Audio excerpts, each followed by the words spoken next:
research organizations got focused in this area, and perhaps reason for that could be that you have better weather conditions and things like that, and it actually created a whole ecosystem development. You have institutions coming around that, people moving out of it and starting small companies. All the leaders of software industry all came from these sort of institutions.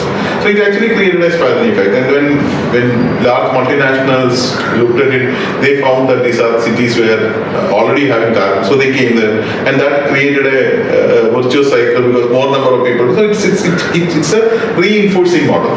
So that is a challenge with IT industry everywhere in the world. Now, if you look at Valley, why Valley is so big when compared to many other towns in US is that there's a lot of reinforcing effect in that. Now, we don't have to break that, but we may have to create a separate subsystems around us, and maybe the newer technologies possible.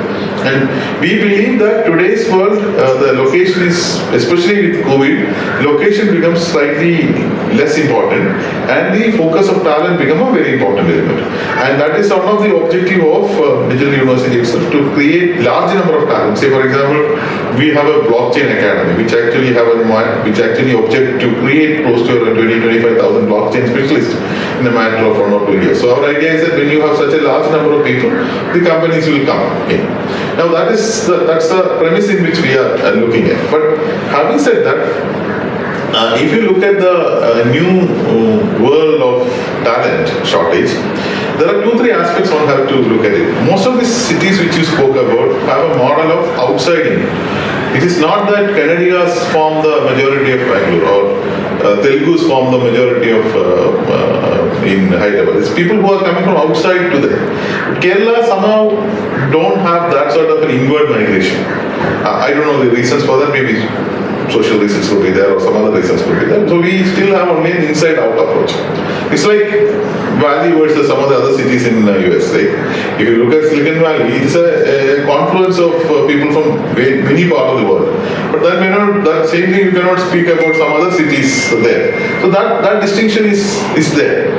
Now the second aspect is about this the general notion that Kerala people are not necessarily Kerala don't have necessary talent to attract this industry.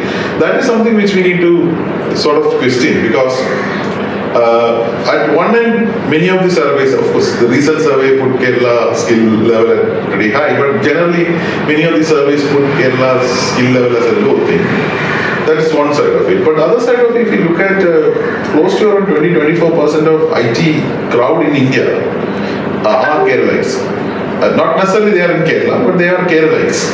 Second thing is, if you look at almost all top research institutions in this country, major institutions in the world, right from IMF to Harvard, you see that we have a very strong presence of Kerala. It's a very small town, very small city, hardly around 30 million population, or little more than 30 million population, actually take up very key positions across the world. So it is not true to say that we don't have talent or we don't have that aspect as such. So the challenge is that in the past, the colleges, and you are very right saying that at the end it is the normal colleges and institutions who have to create talent.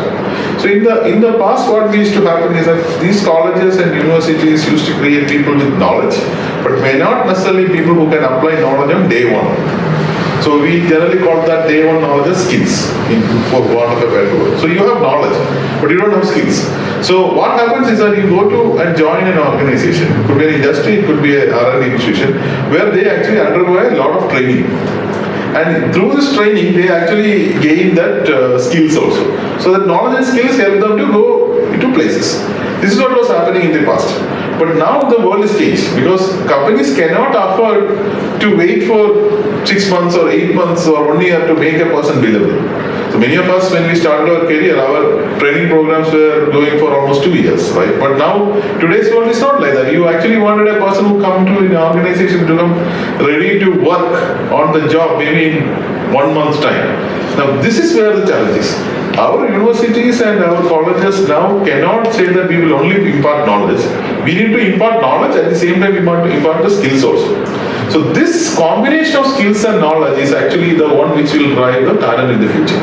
So as a university, we are not a university where we'll have 100,000 students. That's not at all our objective, because it's more of a research university, so it focuses on smaller numbers of regular programs per se. But we believe that we will be able to facilitate this in other colleges. So people who are coming out from conventional courses can actually do an add-on courses with the university to specify in the particular skills which they have, digital skills. But more importantly, we actually are rolling out a program where we will work with other institutions, other universities, where the teachers get skilled at the same, so that when I'm a literature teacher, but when I'm teaching literature, I will also introduce them to how this can actually be applied in the digital world. Or I'm a geography teacher, but I will also apply this in how this can actually translate into a geospatial space. So that sort of a support to the faculty members is something which is in the annual. So as we scale up, we will actually try to do some of those catalytic effort with the thing, because if the whole ecosystem changes, if all institutions changes, I'm sure that it's possible for India and Kerala to actually lead this digital revolution. Because if you take industrial revolutions, I always find that some geography always leads, right? You see that first revolution was Europe. The textile industry was primarily in Europe, and there was a lot of economic development there. The second industrial revolution, driven primarily by automobile, was mainly US. So the US cities developed through that. Third industrial revolution of computers and electronics, US was there, but along with the China and Southeast Asia also came, Asian tigers came. Now the time of fourth industrial revolution, this is a time maybe India can lead. And it's our role as universities to ensure that our people are actually empowered to take this leadership position in the world. And that is basically what we stand, and that's our sort of a dream.